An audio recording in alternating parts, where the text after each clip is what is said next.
Welcome out to our post-game. Happy post-game here on a Friday night as Ultra Volleyball warning a sweep over Casper College. Lea Susoy and Adriana Deming joining us right now. And first off, start with both of you guys. How did you feel about today's match?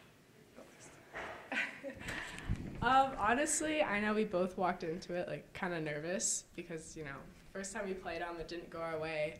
We played hard, but it just wasn't working. And so then there was kind of a lot of pressure coming into today because it was personal. We really wanted to beat them. So yeah, and then it was fun. So today, everyone was on today. Today, everyone just wanted to win because, like Adri said, it was a personal thing. And I had a little personal thing too. And so that's why everyone was heading back each other. So we were together, and then we won. Bam!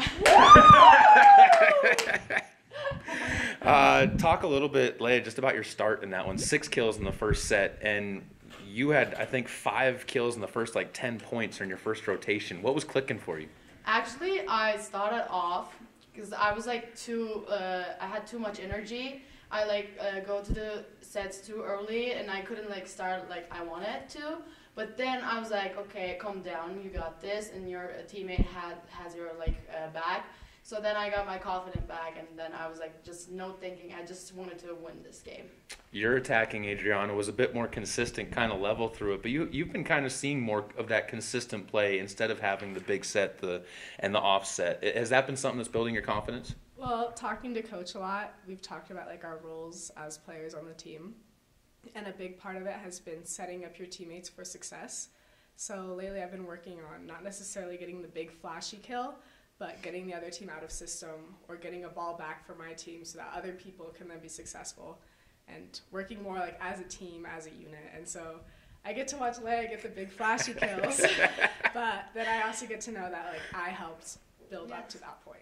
This was one of the first matches you guys haven't gotten a lot of blocks at the net in. Is that almost a good thing to see you're still winning points without necessarily the block, and when the block comes back, you guys are going to be even stronger? Yes, actually, we were doing the hitter coverage in practice a lot this week. So we executed so good after the training, after the practice. So I think we just have each other's back. Wrap it up with 2 more for you guys. Adriana, you guys get this win and punch a ticket into the playoffs now. How does it feel not having pressure going into tomorrow's sophomore day and just being able to focus on the sophomores? It feels so good. Oh my gosh. I know we were all, after last weekend, we were all kind of freaking out a little bit because we thought we had just thrown away our whole season. And so it felt really good to kind of redeem ourselves and bring it all to a close. And now we get to celebrate our lovely sophomores who we're going to miss so much. Oh, yeah. So it's definitely kind of bittersweet, but it's really nice to just have a game where we can honor the people who came here before us. Go Mexico! Well, and this was pink out night too. This one's again for both of you guys. How much does a night like this mean to you guys, being able to give back? And have you guys had any impacts in your lives from people that have gone through cancer? So my family got a lot of cancer, my grandma and my grandpa. He passed away 2 weeks ago. He had cancer too, but he got through, he beat the cancer. So it was actually for me an important game today because when you have it in your family, it's important. So I'm so happy that we won as a team. So I want to thank all of my teammates for that. I have to follow that up. I've done fundraisers like this every year. And personally, I don't know, no one in my family has breast cancer or has really fought with cancer. But I have seen over the years how nights like these really build people up and how it really benefits our community. And so I think fundraisers like this are so important because it gives back to the community, it gives to people in need, and it gives us an opportunity to be more than just a volleyball team and to really be part of the community and give back to the world. Well, if you're trying to follow it up, you did a good job. Thank you, both of you, for sharing those thoughts, and thank you for coming up and joining us after a big win, and congrats on the win. Thank you so much. Go Ultra! Post game with Jasmine Espinoza as Jazzy, big win for the LCCC women. I know sickness has been going through, that's why you're stepping in for Zach here for this one, but big win, obviously punches a ticket to the postseason. How's it feel? It feels good. I think our girls came out. They were prepared. They executed well. They came out. They played our game plan. They had a ton of energy. I think our home court advantage with the pink night and having a ton of people there, all in our Flight for a Cure shirt, really amped up the energy in the gym. And so we played well and came out with a good win. You guys hit almost 300 as a team when you talk about the strong hitting.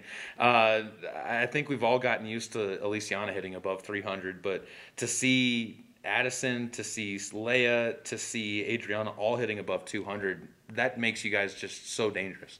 And I think once we are able to spread the ball around and have 3 or 4 players who are on fire on a night, it's super tough to stop us. When we only have 1 or 2 players who are playing really well, it's a little bit easier for teams to kind of scout us out and put a stop to our momentum build. But I think tonight we had a ton of girls who came out ready to play, and that makes it tough for the other team to come out and have an answer.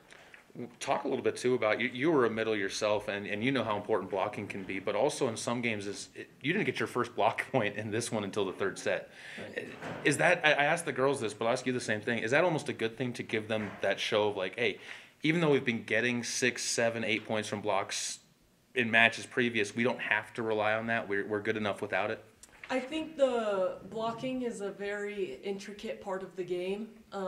It doesn't have a ton of stats on the stat sheet, but regardless, it helps our defense. I think our block was set up well most of the night, and that filters the ball to our lib Sav or to our setter Addie, who are good at defense. And so despite what it says on the stat sheet, our block was strong, and they did a good job of filtering the ball to where we wanted it to go. You talked about Addie with the digs. First of all, 39 assists in a 3-set match is pretty impressive on that side of things. But you mentioned the fact that she is good on defense. She's gotten double-digit digs in almost every conference match so far this season. Two-parter on this one, kind of, sort of. How big is it when your setter is willing to play defense? But also, how big is it when everybody else is aware that they're playing defense and they need to be ready for that second touch? I think, especially looking at college volleyball, at this level, setters are typically not your best defenders who are on the court, so it's huge when Addie can make those digs for us. That's what teams try to do, is hit it to your right back. That's a game plan a lot of teams have. And so having someone who can pick the balls up and having Savannah come in, or Maria or whoever's in that position to come in and put in a good second ball, really keeps our momentum building. I think a lot of times when teams go and get kills on setters, it's a huge momentum build. And having Addie back there, having Sala back there, having Naomi back there, all 3 are really solid options and get really good touches and kind of kill that momentum going into the going point for point with teams. Wrap it up with this last one. Pink out, talk to the girls about it. You've been a part of a lot of these too throughout your career, but what's this type of a night mean to you? Is there anything that you got ties to it, or just what have you seen?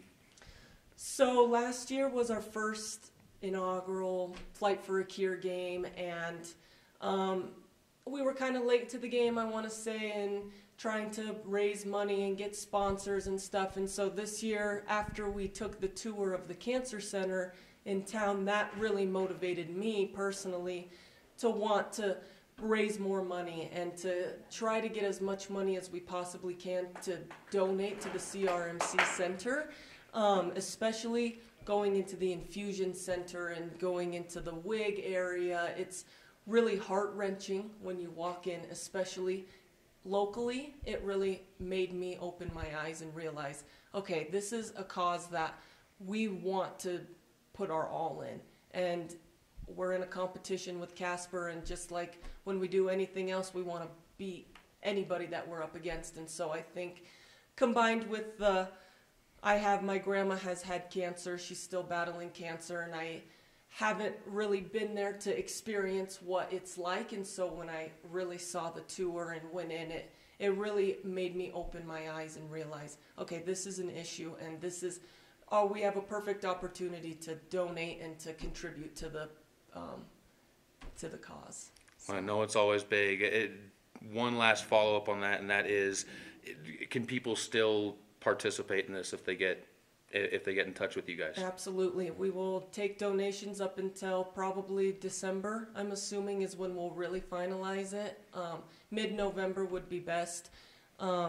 We just want to try to get as much money and all the proceeds that we raised tonight via the ticket sales, the shirt sales, the sponsorships. Everything that we raised is going directly to the CRMC Cancer Center. Get in touch with Jazzy Espinoza or Zach Shaver. You can also reach out to me at the sports information side of things at Caleb Burgraff. Information's on the website. Jazzy, thank you so much for you and Coach and all the team putting this on. Fantastic event, and thank you for the time and talking. Thank you.